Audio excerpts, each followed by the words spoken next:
can deliver at, and that's even going to be a barrier for Summit, right? Like, can you acclimate to a new country, to a new team environment, to new food, to all of these things that can just keep your like general life happiness, your stress levels down, and allow you to focus on the game and play your best. Even things like that can be hugely detrimental to this roster move coming in. So who knows? We won't speculate. Let's find out, Mazel, because we're already gonna find out, Lear. We're gonna find out. We're gonna do it together, my friend. We're gonna do it together. All right, JDG on the blue side, FPX on the red side. We got the Senna band, the Renata band, the Wukong band, and the Zeri band. And we already see, as well, FPX moving over to the red side. So some bands going to stay the same. Zeri, of course, staying as a red side band. FPX not wanting to give the Wukong over to Kanavi. And then JDG completely swapping up their bands other than the Senna pick being able to come through. And now for JDG, I mean, heck, 2 of the highest prio junglers taken off the table. We still have things like the Kalista Open, the Lucian, which Dagda was saying earlier on in the day that he feels is kind of like a little bit of a bait, right? We've seen that there are plenty of answers to it. It seems like JDG feel the same way. All right. Well, hey, we get the aggression from the bot lane at least. You're hoping for a snowball. Well, snowball comes from the Kalista. Maybe it looks like Fate's call, but not a snowball. I do want to see that aggression still be the name of the game for FPX, though. I want to see something that Klid can maybe, I would say maybe feel like more of a playmaker, but at that point, like, Wukong is a playmaker, and he wasn't able to make it work. So the Lee Sin comes through. I think that is absolutely huge for the comfort and for the playstyle of FPX. I mean, especially for Klid, right? I mean, when you think of Klid, you think of Lee Sin. Exactly. So if there's a champion that, like, he should have a good performance on, it is Lee Sin. Sitting one of their wins is on it, sitting 1 and 2 on the champion right now. Also bringing out the Aphelios to match into the Kalista. Could be a bit of a rough time early on in laning. If the Kalista can find all-ins with, pending on the support matchup. But later on, obviously, Aphelios feeling quite good. Should be easy to find Moonlight Vigils onto such a low-range team. And JDG keeping it simple by bringing out the Gangplank now. Now, I wonder if they match jungle or if they just opt into taking support now. Of course, you expect the engaged support to come out. We've been seeing we've been seeing some Amumu's come out recently, but with both Leona and Nautilus on the board, that's kind of the expected go-to for the side of JDG. Yeah, I mean, you got to go with some of that forward aggression. I think 369 will be very happy on the likes of the Gangplank, the comfort coming through, the gameplay coming through at that point, just the gameplay diff for 369 himself. But I do like the Nautilus here paired up with the Kalista. Now it's the question of how FPX respond. What is Hung going to go for? They get the Ahri for Care to start off with as we go into the second phase of bans. Also, FPX ban away the Lissandra. Yeah, so Care was a bit of a one-trick on the Ahri in spring. Not only in competitive, if you look at the solo QID, his games on Ahri was like 4 times the amount as his like next most played champion, something he just feels incredibly comfortable on, trying to set up for this mid-jungle 2v2, which, like we said, even though Klid has not had a good split really by any means, in their few game wins, a lot of it really did come off Klid and Care linking up and then moving down towards that bottom lane. So at least there really is no better duo in terms of champion comfort, even just like strong early aggression in the early game for them to gravitate towards. Yeah. But FPX, now I want to see what they ban out for their second pick. Lissandra really being the only thing that comes to mind is like one of the matchups you really don't want to go into as the Ahri. Obviously things like Veigar, which we were seeing a lot of in spring, have kind of fallen off the board. But when you're going up against the Yagao, Care's still going to pay respect to the LeBlanc. Hey, respect is due, my dude. Like you gotta take that off the board there. We'll see what JDG's last ban is going to be. It's the Thresh. It's a little bit of engage there. What I love here from FPX, they're bringing in Summit as some reinforcements for Xiaolahu to come in and change things up for FPX. The LCS Spring MVP, and they're also in his first game in going to give him the counter pick. This is the setup that FPX would need if they are going to try to make a comeback in this series. Right? I mean, Summit kind of getting handed it as well with JDG just picking GP on second rotation on blue side. Bring it, bro. Yeah, they're not gonna pick up Braum, so they will at least be a little bit short of engage, pending on what they decide to take in that top lane. We'll rely more on JDG coming into them, which there's a Kalista and a Nautilus, so it's something you can count on. They also do have the ability to play for picks so far with the Lee Sin and the Ahri. But now for JDG, where do they go with jungle? We've seen the Vi a few times. Not a big fan. I feel like Kanavi has really not looked comfortable, but he has had some phenomenal games on Graves. And we've seen what Graves can do, right? If Graves can get ahead early, if you get a very early Umbral Glaive, you just completely take over the map in terms of vision control and are just able to shut the enemy out from the get-go. And we're speaking of comfort. Graves is comfort for Kanavi. Like, he will find advantages in his own right, and I think it will rely a little bit more. Oh, this would be comfort, Mazel. This would be comfort. Yes! Yes! Let's go! We got the Gao Zoe coming through here, and now all eyes on Summit's pick. Yeah, Summit, where will we go? Kale, obviously being one of the things that was banned out in Game 1, was one of the early answers we were seeing to the Gangplank when the split started off. Just being able to answer in lane and pretty much just handshake, scale up for late. If they decide to go for this, which they do, so they are leaning into the peel, the disengage role coming through, right? Having things like the Braum ultimate, having the Braum shield, able to protect your AD carry. You have the explosive cask now, able to knock enemies back. We're going to have what I'd assume just the continued Gragas build that we've seen, just all inning on the ability haste, so you can just spam your abilities. And yeah, two different compositions, right? FPX about peel, about kiting, about playing for LWX. We're on the side of JDG. I'd say having a bit more options, right? You have the engage able to come out. You still have some range coming through with your Zoe. Cannon Barrage, very good against immobile AD carries. So I think JDG will have some options with how they are able to play out the game. Yeah, it's still such an interesting game to kick off for Summit in his own right. You see him in the chair, you see him ready to go, but also coming off a game for FPX where JDG just literally throttled them. And they're going to have to like recoup, revamp, and get right back into the game, because it's going to be such an interesting transition to see how many resources get developed in this top lane for FPX and how their strategy kind of changes here, Lyric. Yeah, because Grog is not really a champion you typically really need to put a bunch of resources into, right? Like, very self-sufficient. You're kind of fine in most matchups. You can clear waves from a range with your Q. It's very hard to dive you with your E, as well as once you hit 6, the R as well. Just feels so incredibly impossible to go against. But still, you also do have gank setup. I mean, you go in with something like an E flash. You have the cask post 6. You hit them closer to your side of the lane. So for FPX, I wonder how much resources they'll put into, maybe not necessarily put into Summit, but just put into what they bank on is like, hey, 369's on this immobile champion. We have setup. We have ways to take him down. Let's look to punish 369, set Summit up for a great game, and then kind of take over from there. Because for FPX, I think it's definitely a lot more about their 5v5s than it is about maybe seeing how these individual lanes go. But after game 1, I guess we do got to keep our eyes on how those individual lanes go. Yeah, I would say so. I'm looking at a redemption arc here for Clid in this second game. I think game 1 was a bit rough in his direction against Kanavi, and Kanavi, if he could upend Clid in this situation, make him look just as he did in game number 1, it's a big statement game, a big statement series from not only JDG but Kanavi as well. And as we get into the second game, it's a potential for JDG to remain undefeated and close us out our second series. FPX just want to find a hold in this series, find another win potentially in their belt. We'll see what happens, as early game is not looking good for Summit. He's like, wait, I'm not in the LCS anymore. I don't need to be focused. Stop. Don't look at me. He gets almost all of his health bar taken out, but he will make it out alive. Maybe. Yeah, I mean, had Yagao's bubble lasted another second or two sooner, that even could have just been a kill or a flash right there, right? If he had to walk over it or had to flash around it, as they're still looking to keep him down, but not gonna be able to do it. He will be able to get his back off. Will return to lane a little bit late, so they at least do get something out of that.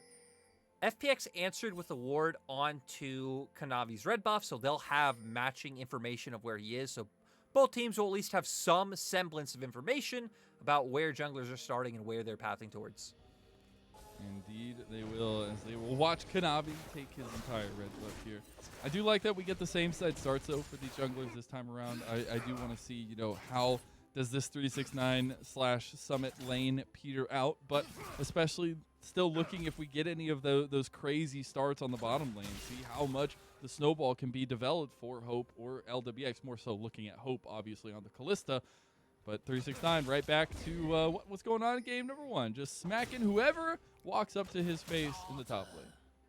Wasn't able to land the trial by fire onto Summit. That's a But fail. still, Week4, JDG is going to hit on. I want to see a lot of interaction between mid-jungle. You have the Zoe. You have great gank setup. He started Bubble level 1. See if he can get into range here. Kanavi doing a decent amount of damage. Paddle Star into the line. Not going to connect. The bubble lands, but there's no follow-up there. So very close, but Care not going to burn anything. But look at what Kanavi's doing now, realizing, hey, I have pressure in my lanes, going straight towards enemy Raptors to look for the counter jungle on that one. So Clid gonna have to accept a little bit of punishment coming through. Lyric, that's why this guy is so devastating in the jungle. He always just has these aggressive passes. Yes, sometimes every now and then don't work out for him, but a lot of times he just gets that little bit of extra, that little extra push that's gonna help him further on in the game. And you were hitting on it in draft, right? If there's one thing that's covered for Kanavi, it is Graves. I think back to 2020, where Kanavi was like the first jungler in LPL to go, wait, the best thing to do right now is not help my lanes at all and just power farm. And right, that was when Kanavi was having like standout splits, and JDG were able to pick up their first title. So Kanavi getting back on a champion he's very comfortable with is definitely boding well for the side of JDG, and 369 as well. Doing great so far in this laning phase. He's giving him a nice warm welcome, I would say. I mean, I know he's on FPX, but I don't know if you got to give him that heat, 369. I mean, come on. Look, Mazel, I'm not as familiar with, NA League as you are, but I'm just going to take a guess that, the top pool is, quite a disparity between LPL and LCS. I'm not going to contest you on that one. No disrespect meant, but, yeah, coming in, is heavy trading coming out in mid. Having to be careful, but Care not actually having much mana and already blowing all corrupting potions, so tons of heavy trading going down in the mid lane so far. But pivoting back to jungle, so that we see Clid on our screen, I want to hit on that. Kanavi, I feel like the two places we should be seeing him most, right, is around mid, playing out through mid jungle, but then also linking up with your bot lane. Like, sure, FPX's bot lane has like some safety in terms of having the Braum there, being able to peel back and making sure that hopefully you are able to escape even when you do have the push, but you have the engage and the gank setup come out from missing, especially when you're in a champion like Kalista, who does love to get ahead. Would be huge for Kanavi to really impact his spot lane. So I'm just pointing something out. Hope has not connected to missing just yet. He still has the spear in his inventory here, so they have not yet pulled the trigger on who they want to connect with Hope. And I think I've been hearing rumblings of holding on to it until it actually really is the big difference maker in terms of like getting set up for fights around objectives, things like that. But we'll see how that all works out here at the bottom lane. I thought Kanavi might be pathing more towards there. He's going to be doing his chicken nuggets and backing out as the dragon spawns. Yeah, Gal's going to hover over, so just kind of playing Fog of War is going to make FPX have question marks. But if you look at the minimap, FPX actually have a lot of vision around their bottom lane. So LWX and Hung feel completely safe pushing this lane in and kind of keeping their pressure going forward. And not a whole lot of interactions between junglers in their lane so far. For Kanavi, you're on the Graves. You kind of expect it, right? You don't have any gank set up in top lane. 369 is pushing in. And mid, we've seen attempts, so JDG, I think, doing well so far to their strengths. Clid is the one right on the Lee Sin you kind of hope to see a little bit more from. Exactly that. And Kanavi's still looking for those aggressive paths, trying to find Clid out in his own jungle. Will be spotted out, though, in that transition. Goes ahead and throws out his own control ward. We'll be playing a little bit of vision game there. See, re-engage there on the bottom lane, though, as Hung able to tank a decent amount, and that's the power of the Braum Aphelios combo. I think something we'll have to revisit a little bit later. But now FPX starting up the dragon. And we hit on this in the first game, right? That in most of FPX's series, FPX take dragons extremely early. Like 5 to 6 minute mark, FPX love to start up dragon with the fact that their bot lane typically is able to generate some pressure, and then just start the stacking so early that they're able to make these. They're able to like force the opponents to have bad choices, right? It's like, okay, we're on soul point. We don't necessarily need dragon anymore, so we have some breathing room to trade for gold, take away your camps, maybe trade for like a Baron bait, trade for split pushing in sides. Just a lot of different options that opens up for them. So FPX at least getting off to a comfortable start in terms of how they usually play the game. Sad to say that usually hasn't amounted to a whole lot of wins. But hey, after this series, FPX will have played against 5 of the 6 teams in our top 6. So still a bit of leeway in my mind in terms of the schedule that they've had. Yeah, and that was the whole conversation at the beginning, right? The difference in schedule that we've seen, a little bit polar opposite, at least in terms of the way that they were looking at the early parts of their season, but also in the way that their opponents were looking in terms of strength of competition. But now we get it all come to a head here between JDG and FPX, where FPX are needing to perform in the moment, needing to step up to the occasion. So far in the series hasn't been the case, and JDG want to just continue cruising on undefeated and maintain a little bit of dominance over V5 in those turns. Yeah, and we see JDG now, Kanavi angling for that bot lane gank that we were hitting on, that we would expect to see, but doesn't look like FPX's bot lane is going to fall for it. Oh, I'm wrong. I'm wrong. Oh, close. It was not going to be, though. The back switch come through. Kanavi goes ahead and gets his. The lane pushing up for FPX, and he's hopeful stay. Ah, Mazel, that was the perfect time for some prime action. But JDG are going to opt out. Now, Clid having a bit of a tempo advantage in terms of being back on the map first and up towards his top side. You can see FPX trying to cement some amount of control up here now with Rift Herald being up. JDG, though, do still have a decent amount of vision up towards that top side, but it looks like both teams opting to move over now. They are at least positioning around that way. Clid wants to continue to get some objective dominance. Hung up this way as well, but missing, roaming on his own right. And got a ping from JDG. They want to fight potentially. They're asking for a little bit of help. Unbreakable will be there for Hung to block some damage there, but look at 369 getting position in front of the Rift Herald pit, and Kanavi will come up to contest as well. FPX, oh, they find 369, but nice flash. Might be in some trouble, though. Cannon Barrage now. Cask comes through 369, and Kanavi are in a 1v2 against Summit, but here comes Karen Hung. JDG, you're in some trouble, and they find first blood for FPX. Now Kanavi will go down potentially a second blood. Yakao trying to get in here, though. He's in a 1v4. Is that going to be 3 quick kills? Yakao gets 1 back for JDG, but he'll go down to 2 kills to Care, Rift Herald to FPX, and this is the early game. Yeah, I'm so surprised Yagao going in off the back of that to just try and find a kill onto one member, and what would almost be 99.9% of the time certain death, opens up the Rift Herald to go over to the side of FPX. And he looked at the minimap, Hope not even in position to capitalize in terms of trading for plates. We'll look at the replay of that one and how it all panned out, but it was a bold start for JDG here. Yeah, 369 just kind of walking in to get the ward, but FPX had their own vision, and they fully commit on to 369. He's initially able to get away with the flash, but Clid gets the kick flash into Summit. You look at the minimap, and members of FPX are already making their way here first. So Kanavi and 369 left in a pretty bad position once Care is able to get over the wall. Kanavi nowhere to go, and then Yagao completely committing with the flash to be able to take down Clid, but now you're surrounded by the other members of FPX. So sorry, Yagao. Don't know if that was the best call. And it's the FPX, one kill, right? It's the one kill. He didn't even have Dark Seal, so I was going to try to make a play for that, but it's not going to be the case. Care, on the other hand, has 5 stacks on his Dark Seal.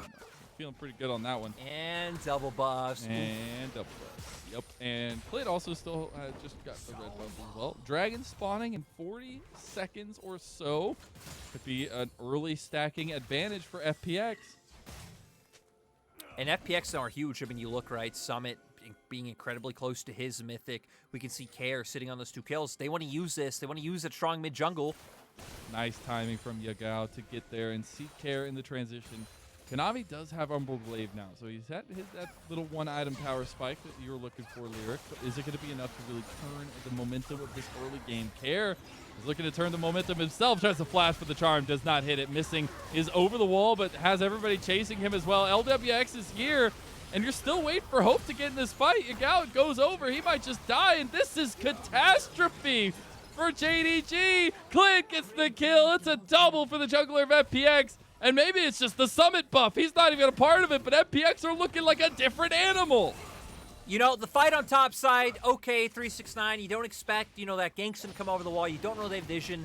This one, JDG, kind of opting in for, you know, they saw members like Care hovering around this brush. They don't know where Clid is on the map. And they end up getting punished. Once again, numbers advantage for the side of FPX now opens them up for this Dragon. And we'll go straight into the replay because Kanavi missing heading down. I mean, heck, right? They knew their bot lane was walking through Tribrush. They had pings coming out from them, but missing gets engaged on. And he gets an ult out, which, you know, is able to lock up Care, but no one's here to be able to get damage down. Yagao as well, flashing in. Tries to get away because he was able to pick up a flash as well, but still, Lee Sin on the enemy team has the mobility to follow you. And then the other members of FPX cleaning up Kanavi. 2K gold lead, 2 dragons on the board for FPX. This early game going significantly better than game 1. LWX has the Rift Herald. He also has Gale Force now completed. So the power spike, at least in the first item, coming through for the bottom laner of FPX. And also the win condition that we had set forth for FPX here at this point. So huge stuff from them to start this game out. And maybe Yagao's words coming back to bite him a little bit this second game. The early game definitely in FPX's hands. We'll have to see if they can continue to pilot that forward, though, because that is a strength of JDG, is the fact that they always know a way to get back into the game. They always find a way to get back into the game. Yeah, JDG have been one of our teams that, again, have been, I think, a little bit more cerebral. Still have struggled when playing from behind at times.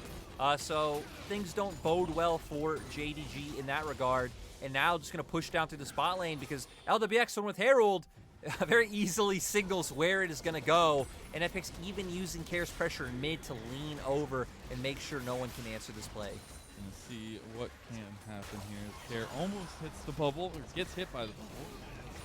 Very close. Moonlight Vigil comes through. The tower not going to fall. Just more plates for FPX as they grow their lead to just under 3,000 gold. And I think now, as you see the transition to this bottom lane, the tower will fall, be even more gold to FPX's pocket and more gold to LWX. Yeah, FPX actually had Summit rotate to mid lane, push that wave in to pull Yagao back towards mid. It does end up giving some gold over to 369, but opened them up to being able to take that first turret on the map. So we're going to see different lane assignments coming out now for FPX to be able to maximize this advantage, try to break down top tier 1, try to break down mid tier 1 as well. And JDG, I think it's going to get a little bit rough, right? Playing things like the Kalista into champions like Braum and Aphelios to feel really good with you coming into them, having numerous ways to lock you down.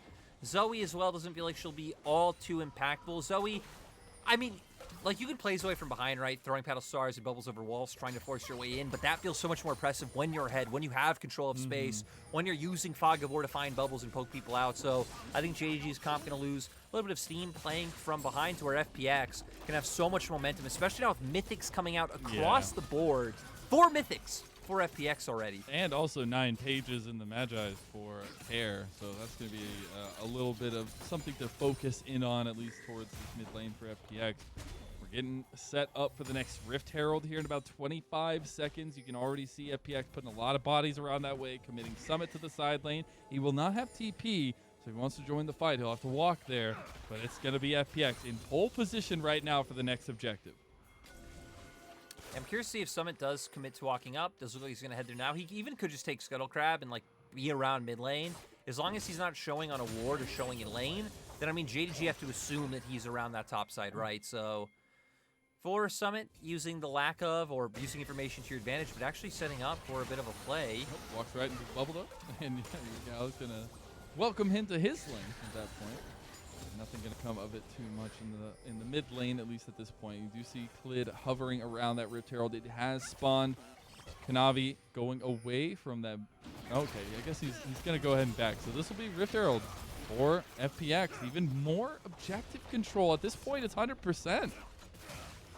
I think JDG were smart not to contest this one, though. They know right now that FPX is stronger on the Rift. They had 369 in bot lane already. Just look for the cross map, get a bit more gold with that turret going down. You don't even have your Mythic on your Zoe, who feels like she's one of the members you would want to be incredibly impactful and strong in a skirmish right now. So JDG ultimately making the right choice. Herald goes down, but the bigger thing feels like the fact that Dragon's coming up in 20 seconds. This would be sole point for the side of FPX. Their reset's already coming out, and JDG look like they're just going to give it. They actually have pings coming down on the top lane turret. Yeah, they do. Very interesting decision-making here for JDG. and do have a bit of a power spike here for themselves as they've gotten some item completions. But again, they are not going to opt into it. Instead, go for the side lane tower.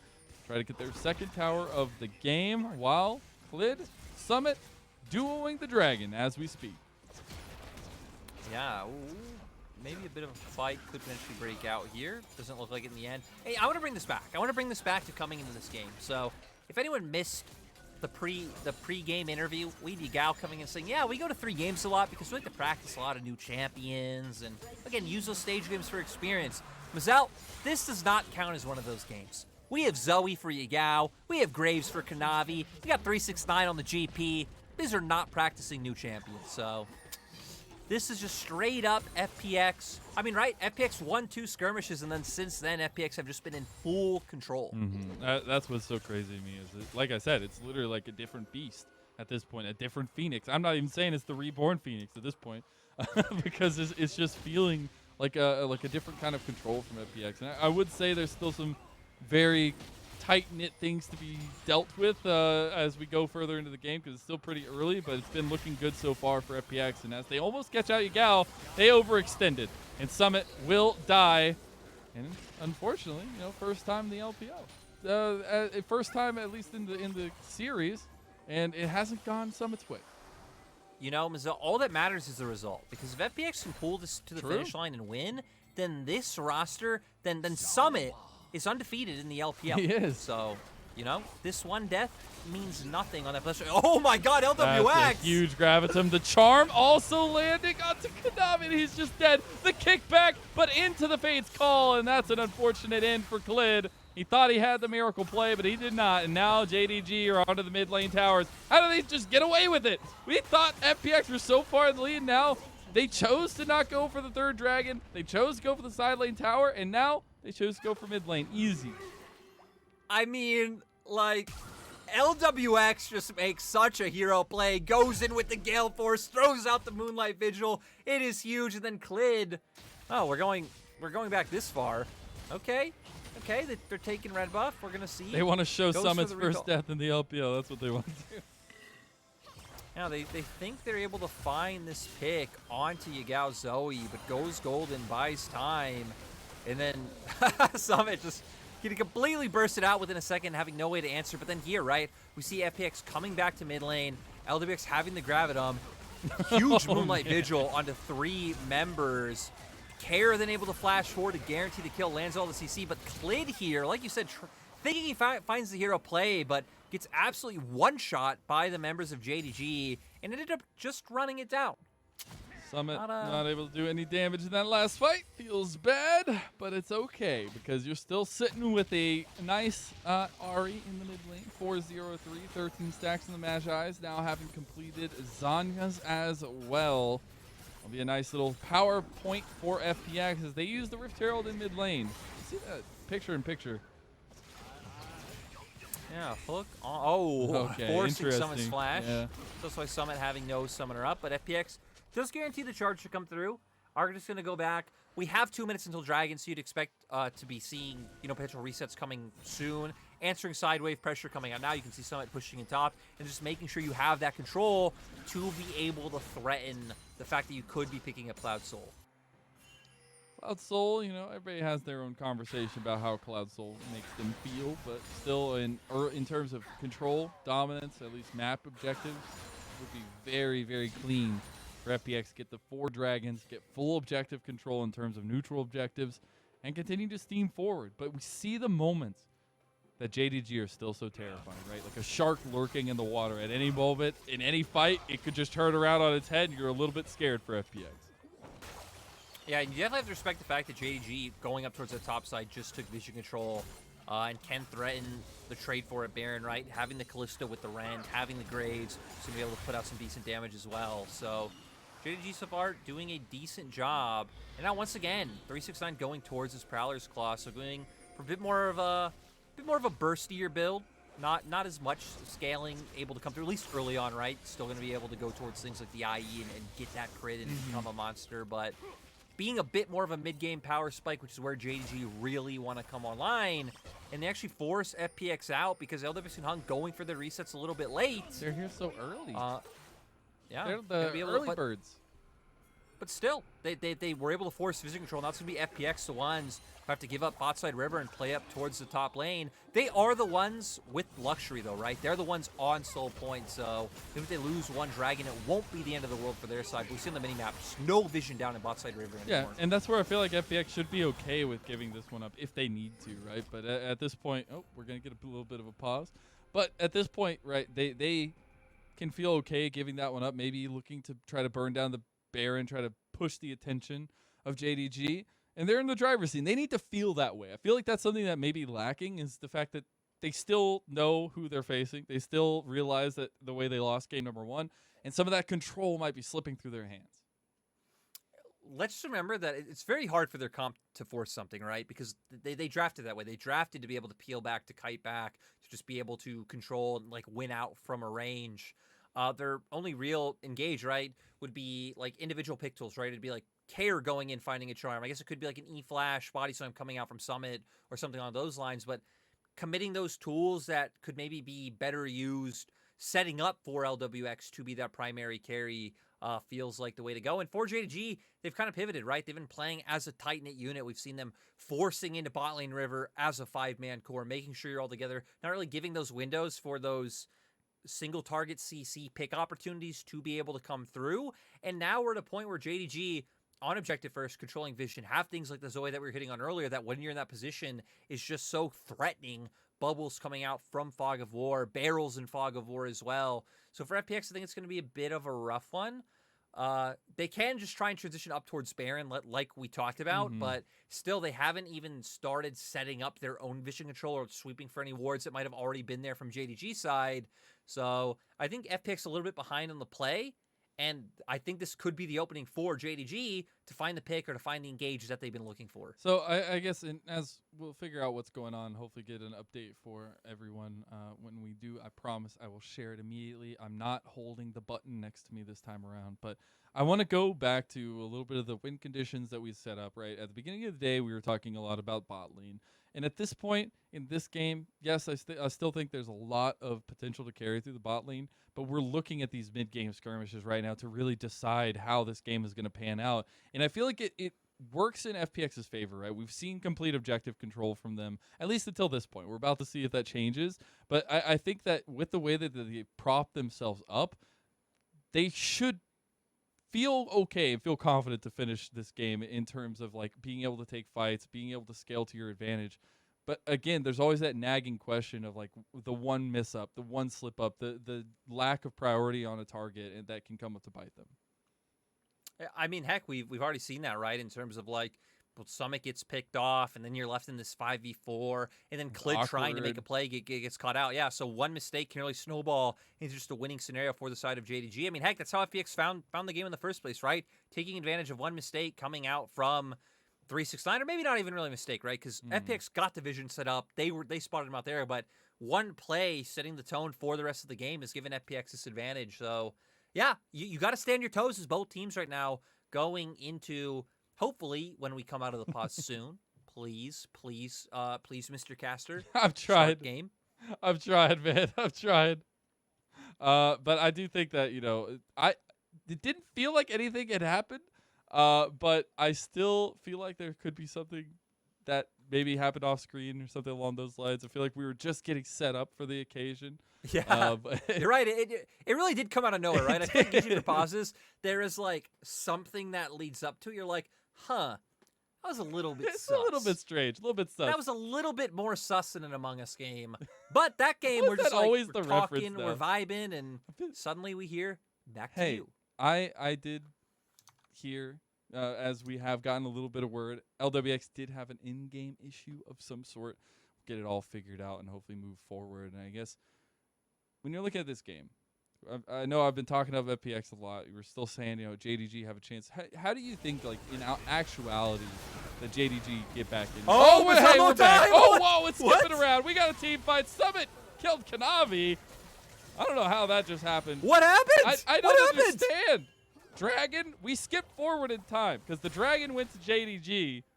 Somehow, Kanavi and Mystic are dead. Baron has gone to the table for FPX. All right, we're caught up. We missed a whole lot of shenanigans Okay, JDG, now going to try and contest this, but going to be rough. 369 is going to have to pull off a miracle because Hope has no HP. Yagao not able to provide all too much. Oh my the God! barrels! The Baron goes down to FPX, but their health bars just got obliterated. I'm getting deja vu from previous iterations of this 369, at least Gangplank, but it's still a Baron on the board for 3 members of FPX. That damage was so surprising coming out from 369. He slipped in the third barrel at the last second, like the literal Yeah. last possible second. Okay, which replayer? Okay, so we actually get to see how this fight happens. JDG give up the posturing on mid and just start dragging outright. And then FPX doing a nice job forcing Yagao out as a multi-man team. And then it leads into the situation where for the side of JDG, they find a nice hook onto LWX. But still, it's a 4v5. You look at where Yagao is, he's zoned out of the fight. They throw in missing, but then this is where FPX's comp is able to thrive, right? Oh, wow. Barrel comes out, you separate the members of JDG, huge coming out from Summit, and then just all in onto those 2 members from the side of JD Gaming, and it opens up the barrel, but... Let's look at this that damage barrel, again. That barrel from 369. The thing is, we've seen this so many times from him, and it's even this season. And he's setting them up, man. The last second addition at the end. Oh! Like, that is 60% HP, right? That was like a 60% HP of Felios. He took away about half of Klid's health bar as well. I mean, he's who you're praying to right now. If you want JDG to win, you are all for throw the those Church 9s up, 369. man. Throw those 9s up. Better do it now. Hopefully it gets some help because Klid and Summit want to take him down. Nice little flash after the Scurvy Orange. Ooh, nice little barrel back to FPX on their way here. Sleepy Trouble Bubble lands. Missing, trying to go for the engage. They just want to catch out Hung here. Looks like they might be able to do so. Flash comes out from the FPX support. Mid lane is under siege, though, as Care is taking him down. And honestly, I know we've put focus all over the place. Care is still terrifying on this Ahri, right? He's still unkilled, still has the Magi stacking up, and he's been split pushing this whole time. And no one having the confidence to match him. We see this 4-man core of FPX. The Unbreakable from Hung just absorbs so much. Like, Yagao feels like he does no damage in this game right now. So FPX doing a nice job playing out through a 2-lane setup, just trying to choke them out in regards to vision. But it would be nice if they started taking some of these wards that JDG had and, you know, not letting them just walk into their jungle and contest. But still, with the Baron buff, they will be able to guarantee some more turrets down and just try to further enhance this gold lead that, you know, isn't all too big. Like, JDG definitely not out of the game with where we stand now in terms of golden items. But, I mean, still, FPX time and time again finding nice punishes. And heck, like, again, just kudos to Summit for that last barrel in the team fight that we almost missed. Really doing so much to break up the members of JDG. That Baron tower play was very close to not being really anything for FPX, but then they get the couple towers, the side lane tier 2, the mid lane tier 2, and all of a sudden they extended that power play a little bit further. But it's right back on the carousel here, Lyric, because we are on to Dragon in 55 seconds just about. And FPX need to set this one up at this point. I feel like they will want to fight over it. There's not another Baron for another 2.5 minutes, so a little bit far out in terms of the double spawning. We'll see how they can get themselves set up here, because you know the JDG are going to be there. It's just a question if FPX are. FPX going for recalls now, so they will have time to be able to make it. Should be able to get their vision control set up. You know, I can't get off my mind the fact that, like, FPX right now in the lead, like, in position to win this game. The fact that Klid's in position to win this game after that egregious, egregious mistake. Like, my God, even watching your guys' first series, even watching what went down in LPL today, that still to me takes the cake for, like, what was that? Hey, it is what it is. It do be what it do be. I'm just going to keep saying that. As JDG looking for the side lane pressure. Hey, they're opting out of it. They're going to give it away. They don't care about the Cloud Soul. They're going to go for the side lane tier 2. Yeah, now for FPX, not even having to commit many resources to take the Dragon. They know they could have Klid Soul that one while having LWX and Hung keep pressure in mid. Really no objectives they could take in mid or bot right now. I think it'd be really hard for them to just brute force onto an inhibitor turret, so they will just reset and look to kind of reinforce Summit on that top side.